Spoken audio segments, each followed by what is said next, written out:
The history of human civilization is often written in ink, but it was forged in blood. We like to think of ourselves as a species of progress, of art, and of reason. But for 3,000 years, the most brilliant minds of our kind weren't just inventing the wheel or the steam engine. They were obsessing over a single dark question. How can we make the end of a human life last as long as possible? We didn't just want people dead. We wanted them to become a performance. The year is 560 BC. The sun is beating down on the ancient city of Acragas in Sicily. A sculptor named Perillos of Athens walks into the court of the tyrant Phalaris. He isn't carrying a statue of a god or a hero. He is carrying the blueprints for a nightmare. It was a giant bull, hollow on the inside, cast entirely from gleaming bronze. Perillos didn't just build a statue, he built an instrument. He explained to the king that this bull had a sophisticated system of internal tubes and pipes located in the nostrils. The design was simple and sadistic. A door would be opened in the bull's side. A condemned man would be forced into the cramped, metallic belly, and the door would be locked. Then, a massive fire would be lit underneath the bronze hull. As the metal began to glow red, the air inside would turn into a furnace. The victim would scramble against the walls, their skin melting onto the bronze, and they would scream. But here was the art. The pipes were engineered to distort those human screams, filtering them through the brass throat until they exited the nostrils as the deep, rhythmic bellowing of a maddened bull. Perillos promised the king that the execution would be a musical performance. Phalaris was a man who enjoyed cruelty, but he also had a twisted sense of irony. He asked Perillos to step inside to demonstrate how the pipes worked. The moment the sculptor climbed in, the king slammed the door shut and bolted it. He lit the fire himself. He sat back and listened as the inventor became the first victim of his own creation. The bull roared. The music was perfect.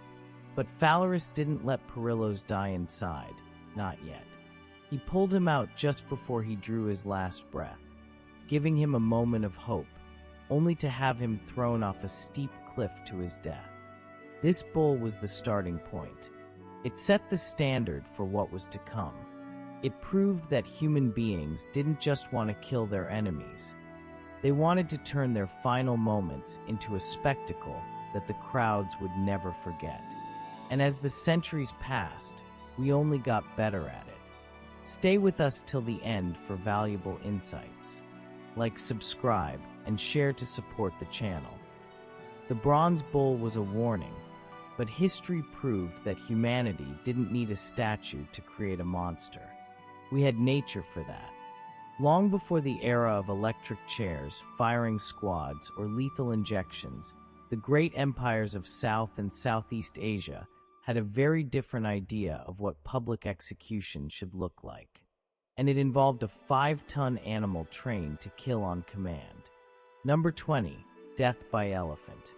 In India, Persia, and throughout the regions of Southeast Asia, rulers used these massive creatures not just as beasts of burden or tools of war, but as the ultimate executioners. The scene was always the same, a public square, packed with crowds waiting for the show. The condemned prisoner would be led into the center, forced to their knees, and then, with a simple hand signal from a handler, the elephant would move in. These were not wild animals acting on instinct. They were highly trained professionals. A wild elephant might kill quickly, stepping on the skull and ending the life in a heartbeat. But handlers had spent years teaching these animals to be creative. They were trained to prolong the process, to treat the body like a toy. They would break limbs one at a time, crushing bones with the weight of a tank, ensuring the victim remained conscious and screaming for as long as possible before finally delivering the crushing blow. The Mughal Empire, one of the most sophisticated powers of the time, used this method well into the 1800s. European travelers who visited the region wrote home about scenes that felt like nightmares. They described seeing prisoners dismantled in broad daylight while the empire conducted business as usual. To the rulers, it was a display of absolute power. To the onlookers, it was a reminder of who controlled the life and death of the subjects. It wasn't just death, it was the total surrender of the human will to the power of the state. And yet, for all its brutality, it was considered a standard, almost bureaucratic method of justice. But if you think that was the peak of dark imagination, look to the frozen north. Number 19, the Blood Eagle. The Vikings were famous for their violence on the battlefield, but the things they did in the heat of combat were nothing compared to what they reserved for their greatest enemies. The Blood Eagle is a name that still sends a shiver down the spine of historians. It was a method of revenge, a ritual that transformed a human body into a twisted, grotesque version of a bird. According to the Norse sagas, the victim was pinned face down. The executioner would cut open their back, slicing along the spine with precision. Then, they would break the ribs away from the backbone one by one, folding them outward until they looked like a pair of wings. Finally, they would pull the lungs out through the opening, spreading them wide. King Aella of Northumbria, they say, suffered this exact fate around 867 AD. It was the revenge of the sons of the legendary Ragnar Lothbrok, a payment for their father being thrown into a pit of snakes. Whether every detail happened exactly as the sagas claim is still debated by experts today. But the fact that multiple independent sources describe the same method, in the same level of detail, tells you everything you need to know about the world the Vikings lived in. It was a world where mercy was a weakness and revenge was an art form. If the Vikings turned revenge into a ritual, medieval Europe and feudal Japan turned it into a science of temperature and patience. We are moving into the realm where time becomes the greatest enemy. Death is no longer a moment. It is a slow, agonizing transition. Number 18, boiling alive. Imagine a marketplace in 16th century England. People aren't there for fruit or textiles. They are there to watch a man cook. During the reign of Henry VIII, England actually passed a law making boiling the official punishment for poisoners. It was a cold, logical response to a hidden crime. If you killed someone with a pot of soup, you died in a pot of water. In 1531, a cook named Richard Roos was lowered into a massive cauldron. Some accounts say it was water, others say oil or even molten lead. The executioner had total control. He could lower the victim in inches at a time, starting with the feet, letting the nerves scream as the skin separated from the muscle. Records from the era are chillingly specific. Some victims were kept alive in the liquid for up to 2 hours. Their hearts kept beating even as their lower bodies were literally dissolving. Across the world in Japan, the legendary bandit Ishikawa Gomen met a similar fate. In the late 1500s, after a failed attempt on the life of the warlord Toyotomi Hideyoshi, Gomen was sentenced to be boiled in an iron cauldron. He didn't die alone. He was forced into the oil with his young son. Eyewitnesses described a scene of heartbreaking cruelty. The father holding the boy above his head, desperately trying to keep the child out of the heat, until his own strength failed and they both sank. 2 hours of that level of suffering, and yet on the scale of human cruelty, this only ranks at number 18. Number 17, flaying. This method takes away the one thing that protects us from the world, our skin. Flaying, or skinning alive, dates back as far as 911 BC with the Assyrian Empire. They weren't ashamed of it. In fact, they were proud. They carved images of themselves flaying their enemies directly into the walls of their palaces. It was their version of a victory monument. The technical horror of flaying is that the victim usually stays conscious. The skin has fewer major blood vessels than the tissue underneath, meaning the person doesn't bleed out quickly. They feel every inch of the blade. They feel the air hitting raw nerves that were never meant to be exposed. Take the case of Sisamnes, a corrupt Persian judge in 500 BC. When King Cambyses II caught him taking bribes, he didn't just execute him. He had him flayed, and then used that same skin to upholster the judge's chair in the courtroom. He then appointed the judge's son to take his father's place, forcing him to sit on his father's skin every single day as a reminder of what happens to those who betray the law. It was a message that didn't need words. Number 16, immurement. While flaying is about exposure, immurement is about the opposite. It is the horror of being forgotten while you are still breathing, being sealed alive inside a wall. This wasn't just a horror movie trope. It was a legal sentence used from ancient Rome to the early 20th century. The Vestal Virgins of Rome were entombed underground if they broke their vows, left with a tiny amount of food and a single lamp, essentially waiting for the oxygen or their sanity to run out in total darkness. But perhaps the most disturbing case happened in Morocco in 1906. A man named Hajj Mohammed Mesfiouri was convicted of murdering 36 women. His punishment was to be bricked into a small standing recess in the wall of the central bazaar. He was stood upright. The bricks were laid one by one until only a small slit remained, and then that too was closed.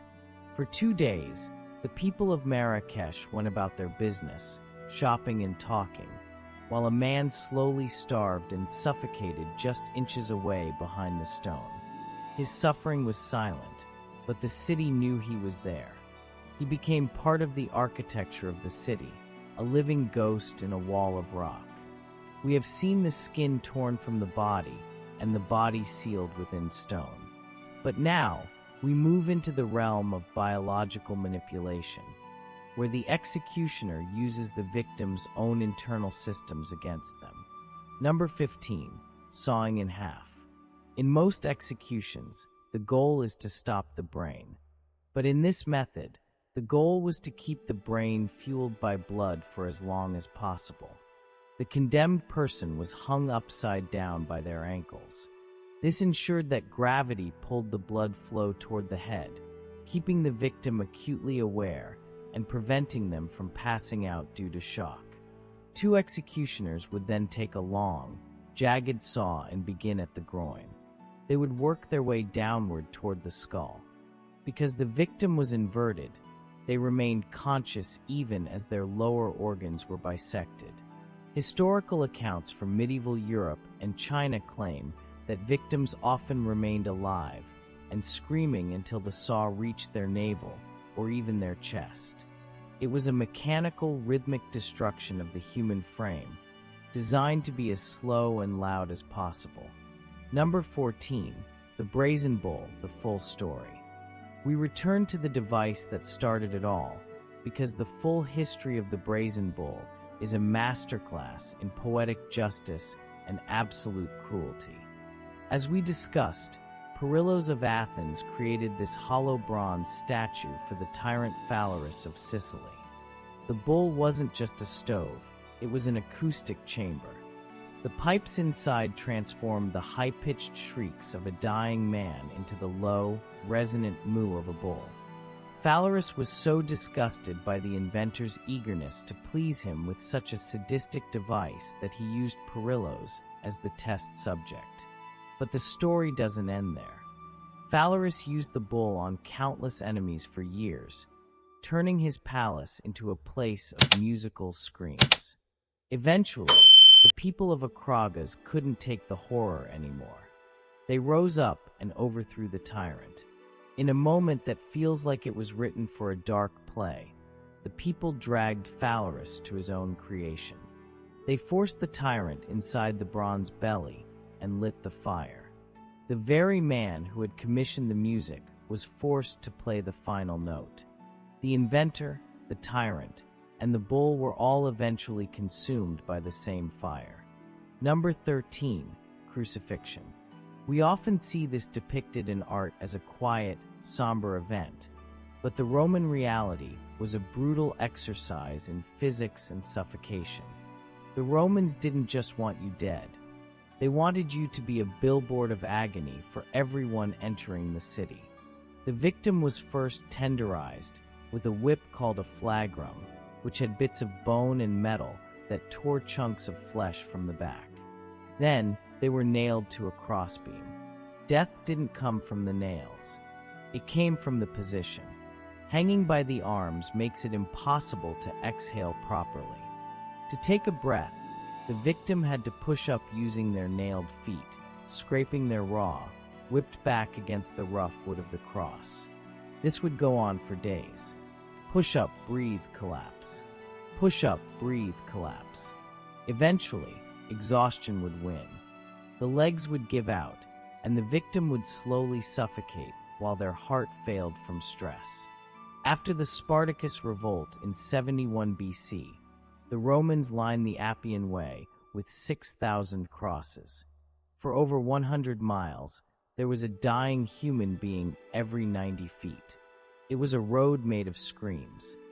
As we enter the final stretch of this journey into the dark side of human history, we encounter methods that move beyond mere physical pain. We are now looking at the total psychological and biological breakdown of a human being. These methods were designed to be so revolting that the mere mention of them was enough to keep entire populations in line. Number 12, scaphism. The ancient Persians created something so horrifying that it has earned the nickname the boats. It is perhaps the most nauseating entry on this list. The victim was stripped naked and placed inside a narrow rowing boat, with another boat placed on top, leaving only their head, arms, and legs sticking out. They were then forced to drink a mixture of milk and honey. If they refused, the executioners would poke their eyes until they complied. The goal was to trigger severe, explosive diarrhea. The same milk and honey mixture was then smeared over the victim's face and limbs. The sandwich of boats was pushed out onto a stagnant pond under the blistering sun. Within hours, the scent of the honey and the waste would attract swarms of flies, wasps, and beetles. These insects wouldn't just bite. They would burrow into the flesh and lay their eggs inside the living body. The victim was fed every day to keep them alive as long as possible. A soldier named Mithridates famously survived this for 17 consecutive days while he was literally eaten from the inside out by maggots and parasites. It was a slow, rotting descent into death that redefined the meaning of the word endurance. Number 11. Breaking on the wheel. In medieval Europe, execution was a form of community entertainment. The breaking wheel was the star of the show. The condemned person was tied to a large, heavy wooden wagon wheel. The executioner, often a man of immense strength, would use a heavy iron bar to systematically shatter every major bone in the victim's body: arms, legs, hips, and ribs. But there was a skill to it. A professional executioner knew exactly where to strike to avoid killing the person instantly. Once the body was a mass of shattered bone and pulp, it was woven through the spokes of the wheel, which was then hoisted onto a tall pole. The victim was left there, twisted like a human knot, to face the sun and the birds. In 1747, a French robber was broken on the wheel, and the executioner, thinking he was dead, handed the corpse to a surgeon. To the horror of the medical staff, the man was still breathing. He was a collection of broken pieces, but he was still there. Number 10. Hanging, drawing, and quartering. England's most famous punishment for high treason was a multi-stage theater of gore. First, the prisoner was dragged through the city streets. Then they were hanged, but, And this is the crucial part. They were cut down while they were still alive and conscious. While the victim gasped for air on a wooden table, the executioner would slice open their abdomen and pull out their intestines. These organs were often burned in a small fire right in front of the victim's eyes. Only after this drawing of the organs was the person finally beheaded. The body was then chopped into 4 pieces or quartered and sent to different corners of the kingdom as a warning.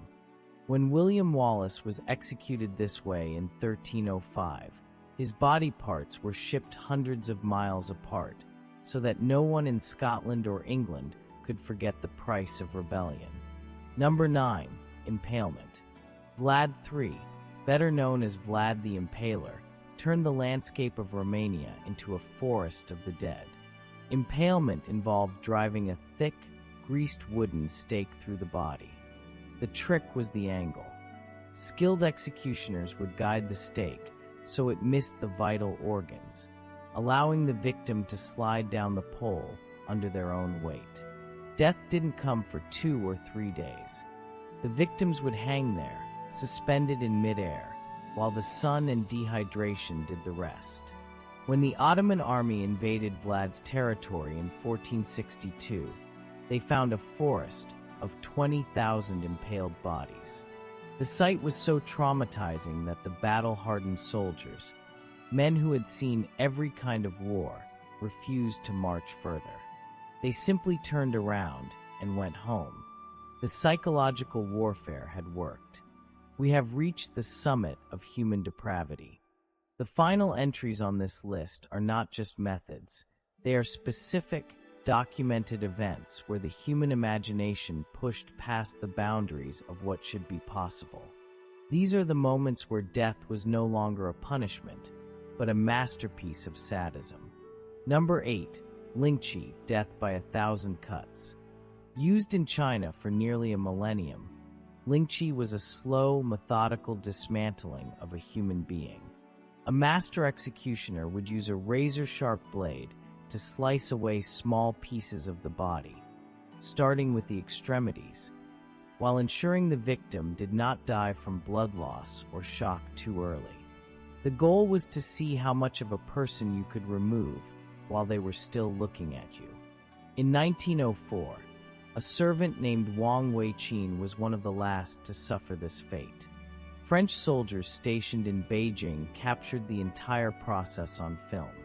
Those photographs, showing a man being literally subtracted from existence piece by piece, circulated throughout Europe and caused such an international outcry that the Chinese government abolished the practice a year later. It wasn't the pain that stopped it. It was the fact that the world was finally watching. Number 7. Pena culiae, penalty of the sack. The Romans were famous for their law, but their punishment for parricide, killing a parent, was pure psychological horror.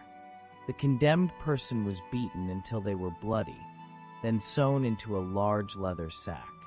But they weren't alone. Inside that sack, the Romans placed a live snake, a dog, a monkey, and a rooster. The bag was then tied shut and thrown into the sea. As the water leaked in, the terrified animals would tear at the only thing they could reach, the human. You didn't just drown. You were shredded by panicked claws and fangs in total darkness before the water finally filled your lungs. Number 6. Burning at the stake. This was the cleansing fire of the Middle Ages. Joan of Arc stood in the flames for 30 minutes before she stopped moving. Religious authorities often used green wood at the base of the fire to ensure it burned slowly, creating more smoke and extending the time the victim remained conscious. It was believed that the longer the pain lasted, the more likely the soul was to repent. Between 40,000 and 60,000 people were turned to ash during the witch hunt era, all under the guise of saving them. Number 5 through 2, the final descent. As we move toward the absolute worst, we see the rat torture, where starving rats were forced to eat through a victim's stomach to escape a heated bucket. We see keel hauling, where sailors were dragged under ships to be shredded by barnacles. But then we reach Robert Francois Damiens in 1757. Damiens attempted to stab the King of France with a tiny penknife. In return, the state spent 4 hours dismantling him. They burned his hand with sulfur, tore his flesh with red-hot pincers, and poured molten lead into the gaps.